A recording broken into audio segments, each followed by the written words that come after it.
današnjem posvetu dvig kulturnega kapitala dijakov, poklicnih in strokovnih šol. Gre za tisti posvet, v katerem bomo na različne načine poskušali osvetliti o pomenu umetnosti, kulturno-umetnostne vzgoje, kako umetnost vstopa v poseben ta specifičen šolski sistem, predvsem pa v odnose učitelj-učenec, učenec-učenec, kaj je to avtentična umetniška izkušnja in proces, ter še marsikaj drugega. Danes smo tukaj v prostorih Kinoteke in preden predam besedo, mora biti samo še ena tehnična zadeva, in sicer vsi tisti, ki ste prišli, tudi govorci, če se še niste podpisali, vas prosimo, da se nam podpišete tam, saj veste, najpomembnejše so birokratske zadeve na koncu in vsi podpisi štejejo, tako da vas prosimo res, če se boste lahko prišli podpisati vsi. Tisti pa, ki potrebujete še potem posebej potrdilo, za tiste vas bomo pa še enkrat prosili za podpise potem tam v času po pauzi oziroma po samem kosilu. Zdaj pa čisto zares nazaj pod tale naš krov, v stran od, bomo rekli, teh bolj birokratskih informacij. Tukaj se nahajamo namreč v prostorih Kinoteke in zato je prav, da damo prvo besedo kar direktorici Slovenske kinoteke, gospe Žejni Lejler. Prosim.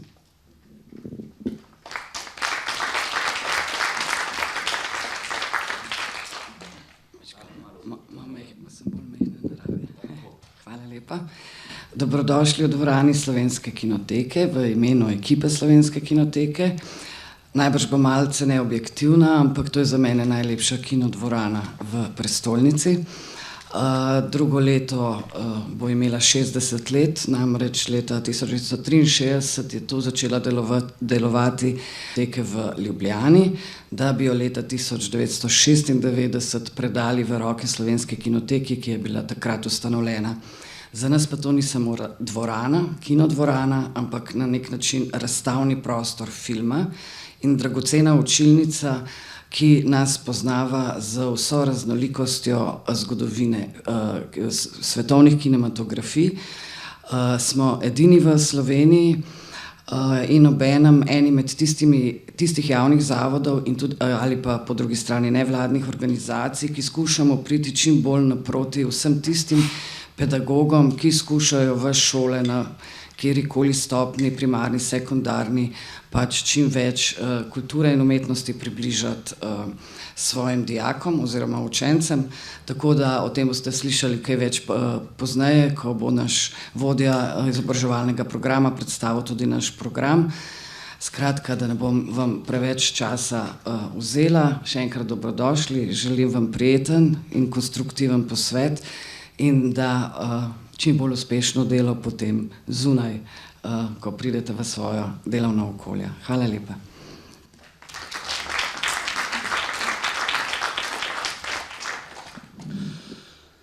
Poklicne in strokovne šole so tiste, ki bodo danes pravzaprav ves čas v fokusu, tiste, pri katerih bomo tako ali drugače odkrivali, kakšno vlogo ima kulturno-umetnostna vzgoja.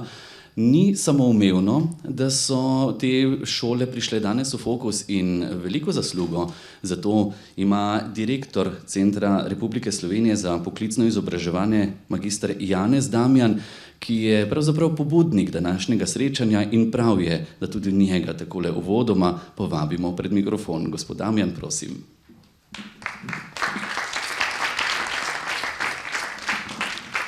Hvala, ja. Zelo vesel sem, da sem tukaj. Tudi meni ta kinodvorana veliko pomeni in v bistvu bom ta nagovor postavil tudi zelo osebno. Seveda pa najprej formalni del v imenu CPI-ja, v imenu Danuše Škapin, ki je, če sem jaz dal pobudo, je ona bila pa tista, ki je iz pobude nekaj naredila, pa seveda vsi njeni sodelavci, ki so tukaj in drugi naši sodelavci, ki zelo dobro sodelujemo in seveda ustvarjamo uresničujemo naše poslanstvo, to je zato, da podpiramo razvoj poklicnega in strokovnega izobraževanja oziroma predvsem, da smo tukaj zaradi dijakov, udeležencev. Hvala vsem, ki ste prišli. Zdaj pa mogoče bolj, da preskočim vse tisto, zakaj je ta posvet pomemben. Ko sva z direktorico, s katero se poznava iz raznih priložnosti, Žejna govorila, kdo je pravzaprav danes tukaj, sem pa Tomaž povedal, tukaj smo pravzaprav verniki, ambasadori, tukaj ste vsi tisti, ki pravzaprav vam niti ni potrebno povedati, zakaj je kultura pomembna. Verjetno nihče ni prvič v tej kinodvorani, za nikogar izmed vas ni notranjost drame, skrivnost in tako naprej. Še eno skupno lastnost imamo verjetno vsi, ki smo tukaj, to je, da imamo kulturni kapital. Zdaj, kaj je Bodje točno mislil takrat leta 1975, ko je napisal članek in prvič predstavil besedo kulturni kapital, še nekdo je bil z njim, ko imam tako težko francosko ime, da ga pozabim. Leta 1975, ko se je ta izraz uveljavil, jaz sicer mislim, da bi se dalo debatirati, ali mi točno dvigujemo kulturni kapital dijakov ali ne, ker to je predvsem tisto, kar prenesemo sabo. Dalo bi se debatirati tudi o tem, ali imamo mi v resnici več kulturnega kapitala kot oni drugi, mogoče ga imamo samo v drugi valuti in tako naprej. Skratka, zdaj bi me mikalo, da bi govorili o tem, ampak mi je Danuša čas tako omejila, ne bomo. Skratka, borba za kulturni kapital vseh nas in vseh, ki smo tukaj, je pomembna. Zdaj, govorila smo tudi, Ženja, a je ta borba uresničljiva, ali mi lahko vnesemo več kulture v naše srednje šole, naše poklicne šole, pa nasploh v naše šolstvo, se mogoče tudi na celjski gimnaziji, ker so itak daleč prvi na tem, tudi tam verjetno imajo isto nalogo, da vse skupaj še dvignejo. Jaz mislim, da lahko, jaz tudi verjamem, da na številnih srednjih šolah, ne verjamem, vem, se poznam ravnatelje, učitelje, pa vi ste tukaj, na številnih poklicnih in srednjih šolah to počnete in to počnete zelo uspešno. So pa šole, kjer je tega premalo, mogoče tudi ni nobenega učitelja ali pa ste vi včasih sami. In če nam to uspe, da z današnjim posvetom pridobimo enega novega učitelja, ki je navdušen nad kulturno-umetnostno vzgojo na šoli, ki ga do zdaj ni bilo, ali če vi na vaši šoli pridobite še nekoga, ali vam ravnatelj bo bolje odprl vrata za vaše ideje, bolje bilo to uresničeno. Seveda je to samo začetek, pobuda. Mogoče je najbolj skromen cilj današnjega srečanja pravzaprav to, da sami sebi dajemo pogum. Ker že jaz, ko sem vprašal, ko me kdo vprašal, kaj pa imate ponedeljek, sem rekel, ja, kulturno-umetnostno vzgojo. Kako vezo pa ima to z vami, ne? In v bistvu, mislim, ja, kakšno vezo ima to z nami? Mislim, ne, lahko bi rekel, kako upaš to sploh vprašati, ne? Ja, ampak normalno vprašanje, ne? Zakaj pa en mizar rabi kulturo? Recimo citat iz nekega mojega pogovora. Je zato, ker vsi rabimo kulturo, ne? Zato, ker je to tisto, kar je ključna kompetenca, kar obogati naše življenje. Zdaj pa, ker mi je še ostalo 3 minute, ne, oziroma 4, kako? A mi ni? Je, okej.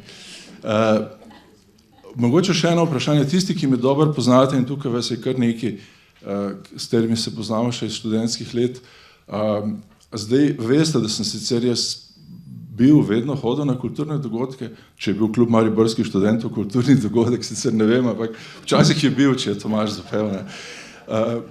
V bistvu se lahko čudite, mislim, kaj pa je njemu, da je toliko navdušen nad kulturo? Mislim, star je že, ne, to je ena variacija, ampak ne, rad bi delil z vami nekaj drugega. Zakaj resnično verjamem, da je to pomembno? Zato, ker kultura je pomembna tudi pri delu učiteljev in vseh, ki se ukvarjajo z izobraževanjem, in to bi vam rad še delil to izkušnjo. Nekateri veste, da sem 10 let nazaj in točno 10 let je, 11-12, učil na eno leto na srednji šoli, za upravno-administrativni srednji šoli v Ljubljani. To je ta prava strokovna poklicna šola, kjer srečaš kogarkoli. Srečaš zelo sposobne dijake, ki bi lahko končali katerokoli gimnazijo v Sloveniji, ampak ker jim pač njihov kulturni kapital ne dopušča oziroma jim slovenščina ni prvi jezik, seveda se niso znašli na bežigrajski gimnaziji. Tam so dijaki, ki pač dejansko drugam ne morejo. Tam je veliko dijakov, zelo veliko dijakov, v enem razredu ni bilo enega fanta, ki že ne bi imel pri 15 izkušnje s sodnikom za prekrške. Bila so dekleta iz varne hiše. In zdaj si predstavljate mene, ko sem prišel v to šolo, ne, ves nadut, najboljši predavatelj na ekonomski fakulteti, si lahko predstavljate, da je bil to tak šok, da sem se v bistvu zjokal. Zjokal sem se najbolj pri predmetu, ko sem v 4. letniku učil psihologijo. Jaz, veliki psiholog, sem se znašel v razredu, ker me tiste punce in fantje so gledali in ne bom vas smoril z izkušnjami, ampak tudi malih ni zanimalo, ko sem jaz njim hotel razložiti introspekcijo. Kako pa govoriš? Predstavljajte si te fuzbalerje, zdrave fante, ko jim jaz rečem, naj se živijo vase, a se je tebi zmešalo? Mislim, ko sem jaz živel vase? Skratka, jaz sem doživel totalen debakl in resnično prvi mesec, september 2011, je bil verjetno moja najtežja pedagoška izkušnja.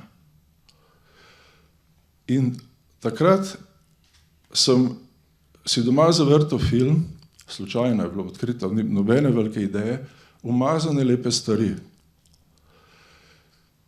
In prešinilo me in sem naslednji četrtek puncem rekel, gremo mi v drug razred, večinoma so bile punce, fantje so tako bolj redko prišli.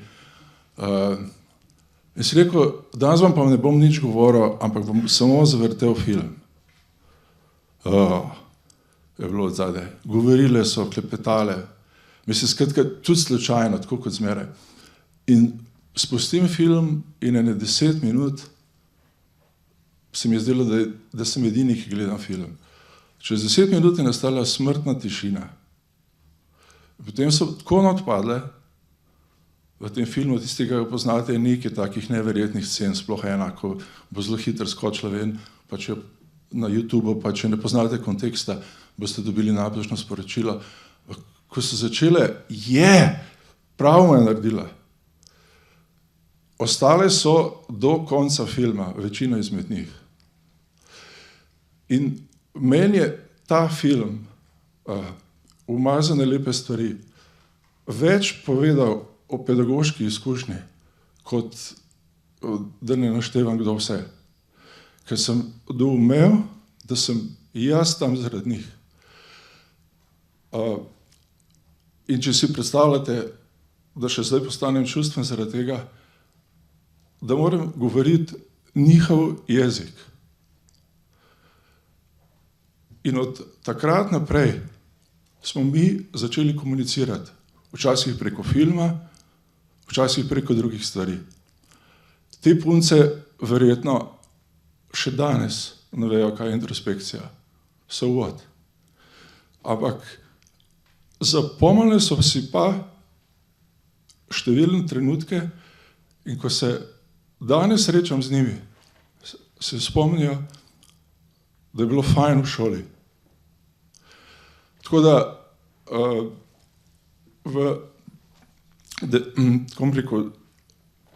to se mi zdi tako pomembno in v bistvu sem zelo redko delil ta trenutek s kom, ampak učiti ljudi, učiti dijake je fantastična stvar. Samo moraš najti pa jezik, komunikacijo vzpostaviti z njimi, tako kot z vsemi. In z dijaki v srednjih šolah je to zelo težko. Pred 10 leti se je Facebook komaj začel in takrat smo vsi zelo malo vedeli o Facebooku in jaz sem lahko pol z njimi vzpostavil kontakt preko Facebooka in drugih načinov. Kaj bi danes počel v srednji šoli, ne vem. Sploh se ne upam razmišljati. Ampak kulturni jezik, jezik kulture je tako bogat, da zagotovo bi se preko kulture našlo nekaj, da bi se z njimi zbližal in jih povabil in da bi se sploh začel lahko pedagoški proces. Ker včasih se sploh ne zgodi, včasih samo bivajo ljudje v istem razredu. Tako da jaz vidim kulturo ne samo kot bogatstvo, ampak tudi kot priložnost za vse, ki ste v šoli, ki ste z dijaki in pa seveda tudi vse druge nas, ki smo v drugih okoljih, ker včasih smo vsi takšni ali pa komuniciramo tako, kot so tisti moji dijaki na Suvašo. Moram reči, da so mi naredili blazno težko izkušnjo življenja, po drugi strani so mi pa zelo veliko dali. Tako da se jim zahvaljujem za vse izzive, ki jih je bilo takrat in da so mi danes dali priložnost, da sem vas mogoče prepričal še bolj, da je vredno narediti nekaj za to, da se kulturo približa ljudem, v prvi vrsti pa učiteljem. Tako da to je pa tisto naše osnovno poslanstvo, da približamo kulturo učiteljem, ki pa se bo ostale stvari zgodile naprej. Hvala, zdaj sem pa že malo čez, ne? Ja, okay. No, hvala, da ste me poslušali, lep dan, prijeten, pa še kdaj. Ne?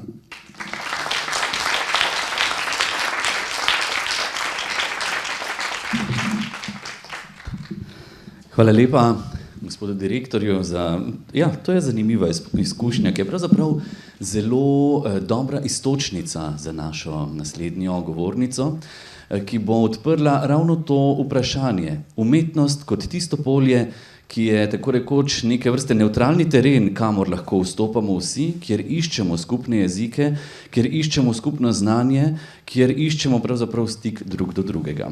Alma R. Selimović je z nami, ki nam bo predstavila svoj prispevek z naslovom Umetnost kot polje užitka, potrošnje, znanja in raznolike krajine poklicev.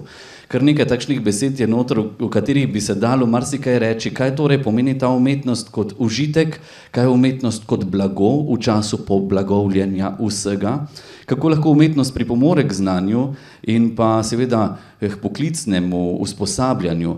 Predvsem pa lahko rečemo, umetnost je tisto področje, ki nas lahko vse skupaj intrigira in nam odkriva tudi zelo drugačne poglede na same kreativne procese. Kako danes mladi razumejo umetnost, kako razumejo recimo procese, kot je branje, vse to bomo odprli, kajti okoliščine so se precej spremenile, kot je že gospod direktor povedal, in ravno to, kako razumeti sodobnega učenca in kako pristopati k njemu, vse to bodo tiste stvari, ki jih bo nagovorila Alma Selimović, direktorica zavoda Bunker. Alma, prosim.